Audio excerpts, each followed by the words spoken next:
खमा गणिसा सभी जवानों का एसएमएस आर्मी एकेडमी के यूट्यूब चैनल पर हार्दिक स्वागत है। हम आर्मी जीडी क्लर्क और ट्रेड्समैन के हिसाब से कुछ इंपॉर्टेंट क्वेश्चन डिस्कस कर रहे थे जीके के, उसी सीरीज में हम आगे कंटिन्यू करते हैं। आज का हमारा पहला क्वेश्चन है, भारत की सबसे लंबी सीमा किस देश से? बिल्कुल बहुत इंपॉर्टेंट क्वेश्चन है। यह है कि सबसे लंबी सीमा किस देश से, तो हमारे दिमाग में जनरली पाकिस्तान ही आता है, क्योंकि उससे हमारी लड़ाई चलती है। तो हमें लगता है पाकिस्तान ही है भाई, डेफिनेटली ऐसा लगता है, लेकिन है नहीं। सबसे लंबी सीमा जो लगती है भारत की, वो लगती है बांग्लादेश से। क्यों? क्योंकि बांग्लादेश पूरा का पूरा ही अंदर घुसा हुआ सा, देख लो। पहले एक्चुअली ये तो इंडिया का पार्ट ही था, पार्ट तो पाकिस्तान भी था, लेकिन पाकिस्तान तो फिर भी थोड़ा साइड में आ जाता है। बांग्लादेश तो पूरा का पूरा अंदर सैंडविच है, आप डायग्राम मैप के अंदर देख सकते हैं, देखो। तो इसलिए इसकी बाउंड्री क्या होती है, चारों तरफ से आ जाती है, इधर से ऐसे, इधर इधर इधर इधर ऐसे, पूरी चारों तरफ से इंडिया की बाउंड्री लग जाती है। उधर लगती है वो नॉर्थ ईस्ट वाले कंट्री से ना, नॉर्थ ईस्ट वाली स्टेट से। तो बांग्लादेश जो है वो भारत से सबसे लंबी सीमा बनाने वाला देश है, जिसका ऑप्शन नंबर 3 करेक्ट होगा। कौन सा करेक्ट होगा? Option number 3। ध्यान रखना, इसका पाकिस्तान नहीं होगा। लड़ाई पाकिस्तान से ज़्यादा है, लेकिन बाउंड्री सबसे ज़्यादा बांग्लादेश से बनती है भारत की। बढ़ते हैं नेक्स्ट क्वेश्चन की ओर। क्वेश्चन नंबर 2 है आज का, विश्व का सबसे ऊंचा पठार कौन सा है? बहुत इंपॉर्टेंट क्वेश्चन है, बड़े एग्जाम से लेकर छोटे एग्जाम सब में ये प्रश्न पूछा हुआ है। तो विश्व का सबसे ऊंचा पठार जो है वो तिब्बत का पठार है। किसका है? तिब्बत का पठार। अच्छा, तिब्बत का पठार की कहानी वैसे बोलते हैं भारतीय उपमहाद्वीप के अंदर है, लेकिन फिलहाल जो है चाइना के अंडर में है, ये चाइना के अंदर है। चाइना के अंदर देख सकते हैं आप तिब्बत का पठार। तो ये विश्व का सबसे ऊंचा पठार। अच्छा, पठार होता है क्या? तो पठार टेबल लैंड होता है भाई। माउंटेन कैसे होता है? ऐसे होता है। और पठार ये देखो, लगभग लगभग फ्लैट सा दिख रहा है ना ऊपर भाई, थोड़ा थोड़ा ऊपर उठा हुआ दिख रहा है, लेकिन ऐसे हल्का हल्का फ्लैट फ्लैट सा दिख रहा है, यानी ऐसे टेबल वाली सी फीलिंग आती है थोड़ी थोड़ी। तो ये होता है पठार, प्लेटो। और तिब्बत का पठार विश्व का सबसे ऊंचा पठार है। ये भी इंपॉर्टेंट क्वेश्चन है। बढ़ते हैं नेक्स्ट क्वेश्चन की ओर।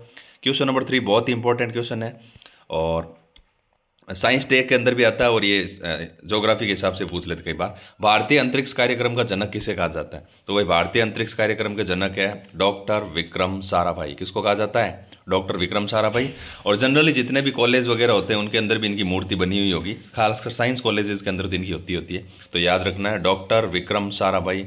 ऑप्शन नंबर 2 इसका करेक्ट आंसर होगा। भारतीय अंतरिक्ष कार्यक्रम के जनक कहा जाता है डॉक्टर विक्रम साराभाई को। बट आज इजी क्वेश्चन है, डायरेक्ट, ज़्यादा ट्रिक्स वाले नहीं है इसके अंदर। क्वेश्चन नंबर 4, भारत में सबसे ज़्यादा कॉफ़ी किस राज्य में होती है? अच्छा क्वेश्चन है। और कॉफ़ी हो गए, गरम मसाले हो गए, इनकी वजह से ही तो ब्रिटिश हमारे भारत के अंदर आए थे भाई। हमें गुलाम क्यों बनाया? मसालों के लिए, बिजनेस के लिए, कॉफ़ी के लिए, ऐसी जो है अच्छा प्रोडक्शन होता था। क्योंकि भारत की जो कॉफ़ी है, कॉफ़ी अरेबिका किस्म के पौधे से होती थी। अच्छी क्वालिटी की कॉफ़ी होती है, तो वो होती है कर्नाटक के अंदर। सबसे ज़्यादा कॉफ़ी होती है कर्नाटक के अंदर होती है, इंडिया के अंदर, ध्यान रखना। तो कर्नाटक इसका correct answer option number 4 correct होगा, फोर्थ क्वेश्चन का। बढ़ते नेक्स्ट क्वेश्चन की ओर। क्वेश्चन नंबर 5 है आज का, भारत ने पंचशील समझौता किस देश के साथ किया? बिल्कुल, डिफेंस एग्जाम्स के अंदर ऐसे क्वेश्चन ज़्यादा आते हैं।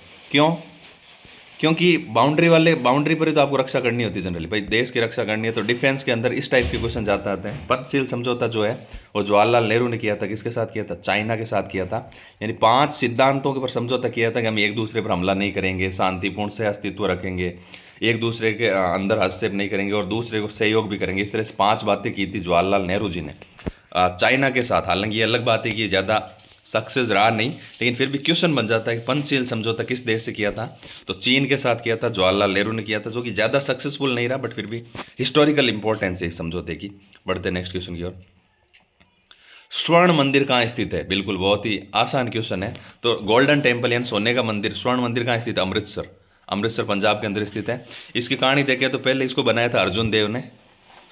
अर्जुन देव ने इसको 16वीं शताब्दी के अंत में बनाया था। किसने बनाया था? अर्जुन देव ने 16th सेंचुरी के एंड में इसको बनाया था। और उसके बाद में महाराजा रणजीत सिंह जो है, उन्होंने इसका जीर्णोद्वार किया था, अच्छे से इसकी परतें वापस सेट कराई थी।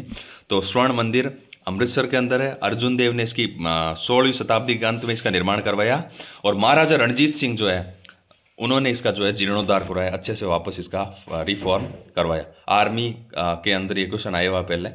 वापस बढ़ते नेक्स्ट क्वेश्चन की ओर। क्वेश्चन नंबर 7, किस राज्य को चावल का कटोरा कहा जाता है? वेरी इंपॉर्टेंट क्वेश्चन और वेरी कंफ्यूजिंग क्वेश्चन। क्यों? क्योंकि ये क्वेश्चन जो है इसका कोई परफेक्ट आंसर तो है आंध्र प्रदेश, लेकिन यहाँ पर ऑप्शन में नहीं। यानी इस क्वेश्चन का आंसर ऑप्शन डिसाइड करेंगे भाई। कोई बोले मान लो कि सबसे ज़्यादा इंटेलिजेंट कौन है, तो नीचे जो 4 ऑप्शन होते हैं उनमें से ही तो कोई ना कोई टिक करना होता है कि भाई ये है ना। तो वैसे इसके अंदर जो ऑप्शन है फिलहाल, उसके अंदर से कौन सा होगा? तो यहाँ पर फिलहाल जो ऑप्शन दे रहे हैं उनमें छत्तीसगढ़ करेक्ट होगा। कौन सा होगा? छत्तीसगढ़। और अगर यहाँ पर आंध्र प्रदेश आ जाता है तो फिर करेक्ट कौन सा होगा? आंध्र प्रदेश होगा। तो चावल का कटोरा जनरली तो आंध्र प्रदेश को कहा जाता है, लेकिन इन ऑप्शन के अंदर नहीं है आंध्र प्रदेश, इन ऑप्शन में छत्तीसगढ़ है। तो फिलहाल यहाँ पर इसका ऑप्शन जो है क्या होगा, ऑप्शन नंबर 1 छत्तीसगढ़ करेक्ट होगा, चावल का कटोरा। ठीक है, बढ़ते हैं। तो इस तरह के क्वेश्चन को ध्यान रखना चाहिए कि कई बार ऑप्शन के अंदर जो होता है उनमें से ही डिसाइड करना होता है हमें। तो इसका फर्स्ट ऑप्शन करेक्ट हो गया, चावल का कटोरा, छत्तीसगढ़, इन 4 ऑप्शन में से, ध्यान रहे। बढ़ते नेक्स्ट क्वेश्चन की ओर। Question number 8, red data book का संबंध किससे है? बहुत इजी क्वेश्चन, लेकिन बहुत इंपॉर्टेंट क्वेश्चन, क्योंकि कुछ जातियां क्या हो रही है, जानवरों की जातियां कुछ लुप्त हो रही है धीरे धीरे, उनकी संख्या धीरे धीरे कम हो रही है। तो IUCN, international union of conservation of nature, IUCN ने एक बुक प्रकाशित की, रेड डाटा बुक। भाई कोई चीज़ को रेड कर देते हैं मतलब उस चीज़ खतरे में, रेड का निशान क्या खतरे को बताता है। तो खतरे के अंदर जो जातियां उनके लिए आई ये रेड डाटा बुक। लुप्त प्राय प्रजातियां, प्रदूषण के लिए नहीं है, खाद्य सुरक्षा के लिए भी नहीं है, जलवायु परिवर्तन के लिए भी नहीं। ध्यान रखना, रेड डाटा बुक लुप्त प्राय प्रजातियां, यानी जो जातियां धीरे धीरे लुप्त हो रही है, गायब हो रही है, उनको रेड डाटा में डाल रहे हैं ताकि उनका आगे ध्यान रखा जा सके। तो रेड डाटा बुक, लुप्त प्राय प्रजातियां। क्वेश्चन नंबर 9 है आज का, दुनिया की सबसे लंबी दीवार किस देश की है? तो ये तो आसान क्वेश्चन है, लेकिन फिर भी GD क्लर्क और ट्रेड्समैन तीनों में ये प्रश्न पूछा हुआ है प्रीवियसली। तो इसका आंसर होगा ग्रेट वॉल ऑफ चाइना। सबसे लंबी दीवार किसकी है? चाइना की। ध्यान रखना, बर्लिन के अंदर भी एक दीवार की चर्चा होती है, लेकिन फिलहाल इसका आंसर जो क्या होगा, दुनिया की सबसे लंबी दीवार किस देश की है? तो चीन की। ये देखो, ये रही ग्रेट वॉल ऑफ चाइना, दिखाई दे रही है ना, ये रही ग्रेट वॉल ऑफ चाइना, चीन की दीवार ये रही है पूरी ऐसे। तो सबसे लंबी, कई बार बोलते भी है ग्रेट वॉल ऑफ चाइना, यानी कोई स्ट्रॉन्ग पर्सन होता तो वो ग्रेट वॉल ऑफ चाइना, उस तरह से एग्जांपल हम दे देते हैं।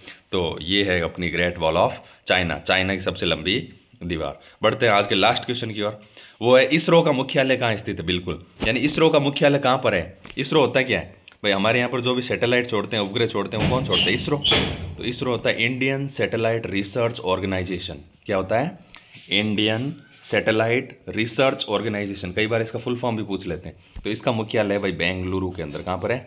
बेंगलुरु के अंदर इसरो का मुख्यालय। तो आज की 10 क्वेश्चन की सीरीज समाप्त हुई। SMS आर्मी एकेडमी के यूट्यूब चैनल को सब्सक्राइब करें और हमसे जुड़े रहने के लिए धन्यवाद। मिलते हैं नेक्स्ट वीडियो के साथ।